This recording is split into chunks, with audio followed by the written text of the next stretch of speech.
السلام عليكم ورحمة الله وبركاته. ازيكم عاملين ايه؟ يا رب تكونوا بخير. هنقضي النهاردة مع بعض روتين يوم كامل. هنشوف كده عملت فيه اكل ايه وجبنا ايه من بره وعملنا ايه اخر الليل. تابعوا معايا الفيديو للنهاية، ولو اول مرة تشوفوني اشتركوا في القناة وفعلوا الجرس علشان يوصل لكم مني كل جديد. ده هنا كان الصبح، انا كنت نازلة اشتري عيش كده من اللي هو بتاع البطاقة ده، فكان العيش بقى طازة فشجعني ان انا افطر بسارية. طبعًا بسارية أنا مخلّلاها في البيت، فهي تحفة جدًا، جدًا. وبما إن إحنا بقى خلاص هنتحرم منها في رمضان، فبنحاول ناكلها كده ونشبع منها قبل دخول رمضان. فأنا كنت هافطر لوحدي، فطلّعت كده حبة بسارية، حطيت عليهم ليمون وخل وزيت، وابتديت إن أنا آكل كده وفطرت بقى بيها، وكانت تحفة جدًا، جدًا. وبعد كده طبعًا عمّرت دماغي بكوباية الشاي، أهم حاجة طبعًا. بعد كده دخلنا على الغدا. عملت في اليوم دوّة كشري اسكندراني أو رز بعدس. طبعًا عملته معاكم كتير أوي في القناة، فأنا ما رضيتش بقى أصوّر من الأول للآخر، لكن طريقته بسيطة جدًا، جدًا. أنا باعمل البصلة كده بادّيها لون دهبي خفيف، وبانزل عليها بالرز مع العدس الكمية اللي أنتِ عايزاها، وباسويه زي الرز العادي. وعملت جنبها السلطة دي وسلطة خضرا. السلطة دي اللي أنا كنت عاملاها برضه معاكم في فيديو قبل كده، اللي هي باعملها في الخلاط بتوم وفلفل وليمون وملح وكزبرة وكمون وفلفل أسود، وباضربهم كده في الخلاط، وبتبقى السلطة دي تحفة جدًا، جدًا. وخصوصًا بقى لو الفلفل كمان مشطشط كده بتبقى حلوة أوي، وبتفتح النِفس كده وبتأكّل. وده كان وقت الغدا طبعًا، غرفت الأكل بتاعي. ده كان الرز بعدس أو الكشري الإسكندراني، ما عملتش أي حاجة جنبه، ولا سلقت بيض ولا عملت بطاطس، لإن الحاجة بصراحة غالية. فأنا قُلت إحنا كده، كده أمّا نيجي نتعشى هنجيب مثلًا، هنعمل بيض أو هنعمل بطاطس، فنخلّيهم للعشا. فاتغدينا بيهم كده بس مع السلطة. وده كان الغدا بتاع اليوم ده. يعني حاجة خفيفة كده وسهلة وسريعة، ولو عايزين الطريقة هاسيبها لكم في صندوق الوصف. جينا بقى للعشا، قالوا لأ مش عايزين ناكل حاجة من البيت، خلاص زهقنا بقى وعايزين ناكل حاجة من برّه. طبعًا ما بيفوّتوش يوم ما كلناش فيه لحمة أو فراخ إلا أمّا يجيبوا أكل من برّه. فبعتنا كده جبنا ساندوتشات طبوش، ده شاورما سوري وبطاطس، واللي جاب بقى chicken buffalo، كل واحد بقى بذوقه. ده كده كان ساندوتش الشاورما بتاعي، وباعمل كده في التومية وباكل بامخمخ بقى. بعد كده بقى شربنا كوبايتين شاي بعد الشاورما دي، وكنا هنختم اليوم على كده. لكن بنتي كده فاجأتني وقالت لي أنا عايزة أعمل كيكة، تعالي اقفي معايا وقولي لي أعملها إزاي. وعايزة أعمل بقى كيكة ناكلها في السهرة كده وإحنا قاعدين. دخلنا على المطبخ أنا وهي، وقُلت لها بقى، بقيت أنا واقفة أقول لها اعملي كذا وخدي مقادير كذا وحطي قدامكم كده زي ما أنتم شايفين. قُلت لها خدي كوباية ونُص كده من الدقيق، عايريهم من الكيس كده على طول وحطيهم في المنخل ده أو في المصفى دي كده علشان ننخلهم كويس أوي، عشان ندخّل بقى هوا للكيكة كده ويبقى مضبوطة. قُلت لها حطّي عليه كمان كيس بيكنج باودر وذرة ملح، وانخلي كل الكلام ده كده مع بعض.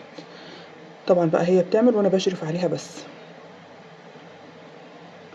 نخلناهم بقى وكده، قُلت لها سيبي بقى كل الطبق ده كده على جنب، وهاتي لي بقى الخلاط وتعالي. اديناهم بس تقليبة كده بالمضرب السلك اليدوي ده، وبعد كده جبنا الخلاط. هنعمل إيه بقى في الخلاط؟ طبعًا دي كيكة عادية جدًا، كيكة يومية، للفطار، للعشا، بين الوجبات، حاجة حلوة كده وسريعة وسهلة، وأي بنوتة كده عسولة تقدر تعملها. حطينا كده في الخلاط بيضتين، وكمان حطينا بقى عليهم فانيليا. دي فانيليا سايلة، لو عندِك فانيليا باودر ما فيش أي مشكلة. هنضرب البيض بقى الأول كده، نعمل منه فوم حلو أوي علشان برضه يخلّي لي الكيكة هشة وبتبقى حلوة أوي. نضربه كده لحد لمّا يبقى عامل فوم كده ولونه يفتح شوية. بعد كده خدنا بقى البيض وهنحط عليه السكر. طبعًا السكر بقى حسب الرغبة، إحنا حطينا حوالي كوباية وتلت من السكر. طبعًا كله بالكوبايات المعيارية أهي زي ما أنتم شايفين. الكوباية اللي هتعايري بيها من الأول للآخر عايري بيها، لو كوباية المَج الشاي العادي بتاع البيت، كوباية المَيّة بتاعة الإزاز دي، أي كوباية عندِك. تقدري تحطي بقى كوباية سكر، كوباية ونُص، كوباية وربع، إحنا حطينا كوباية وتلت. ضربنا بقى السكر مع البيض والفانيليا كده لحد برضه لمّا السكر يدوب خالص ولونهم يبقى فاتح خالص. ده كده عشان يخلّي لِك الكيكة فاتحة. بعد كده نزلنا بتلت كوباية برضه من اللبن، وزوّدنا شوية عن التلت، يعني ملينا التلت دي مرتين.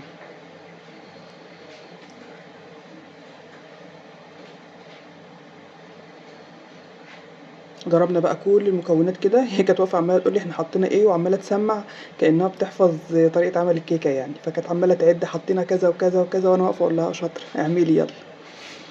جبنا بقى هنا الزيت، هنعملها بقى إيه، هناخد تِلت كوباية. طبعًا الزيت بيخلّي الكيكة حلوة أوي وهشة ومش مكتومة، والمسامات بتاعتها بتبقى مضبوطة كده. لكن السمنة تقيلة فبتهبّط الكيكة وبتخلّي مساماتها كده مقفولة ومش هشة. أهو بُصّوا تِلت كوباية بالضبط.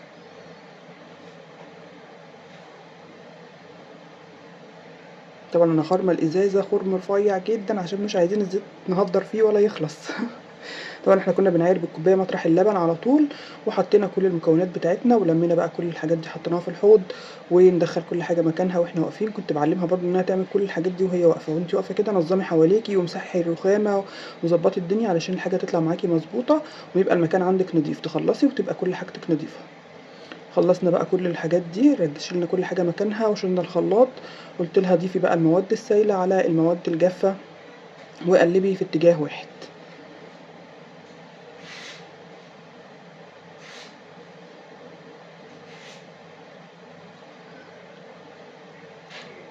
دي كده طبعًا من بداية ما اشتغلنا وإحنا شغّلنا الفرن، أول ما دخلنا المطبخ على طول شغّلنا الفرن، فالفرن بتاعِك يكون سُخن.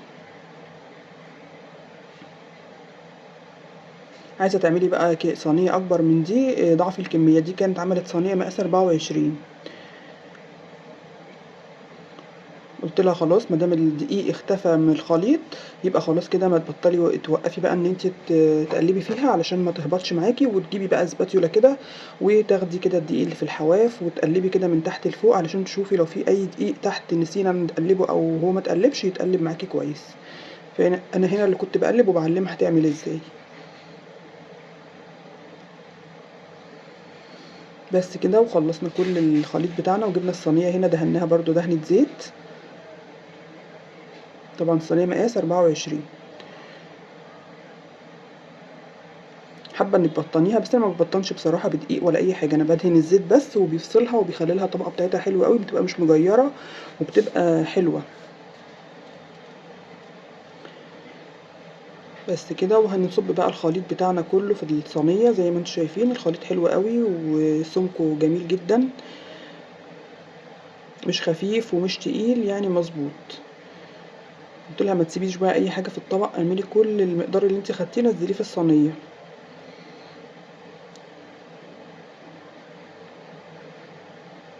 قُلت لها هاتي بقى أنا أنزّل لِك الحبّة اللي قالت لي مش هينزلوا، قُلت لها طَب اتفرّجي عليَّ وشوفي اللي هينزل في الصينية قد إيه. بُصّوا بقى.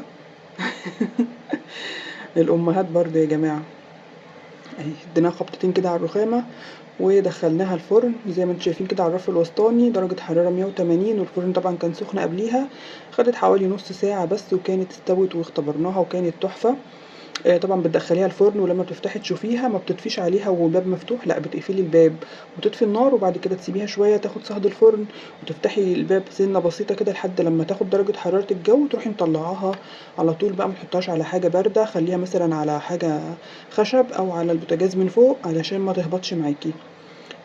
طبعًا هي كانت لسه سخنة شوية بس إحنا بقى حطيناها على طول في الصينية، وهنقطّعها بقى وهنعمل الشاي وهنعمل النسكافيه، وهنقضّي بقى سهرتنا بأحلى كيكة عملناها آخر الليل. وإيه رأيكم بقى؟ شايفين الكيكة جميلة إزاي وهشة وطرية، طبعًا لسه بتطلع دخان زي ما أنتم شايفين سخنة خالص. ولا بقى أي حاجة ولا تزويق طبعًا ولا أي حاجة، إحنا عاملينها بالليل كده إيه للقعدة بس مع كوباية الشاي بلبن، وممكن اللي يفيض نفطر بيه الصبح، وبس كده وبألف هنا وشفا. أتمنى يكون الفيديو عجبكم. لو عجبكم طبعًا ما تنسوش اشتراك في القناة لو لسه ما اشتركتوش، فعلوا الجرس علشان يوصلكم مني كل جديد، لايك وشير وكومنت حلو برأيكم كده عن الفيديو، والفيديوهات الجاية عايزين نقدم فيها إيه، واقتراحاتكم معايا كده نساعد بعض ونقف مع بعض علشان نوصل لأعلى القنوات إن شاء الله، ونكون كده إيه حاجة متميزة يعني. فدي آخر الفيديو كده خلاص الكيكة، وبكده كان يومنا خلص. أتمنى يكون يومنا عجبكم النهارده. قولوا لي إيه أحسن فقرة عجبتكم، وإيه الأكلة اللي عجبتكم في الفيديو كله، وأشوفكم على خير. السلام عليكم ورحمة الله وبركاته.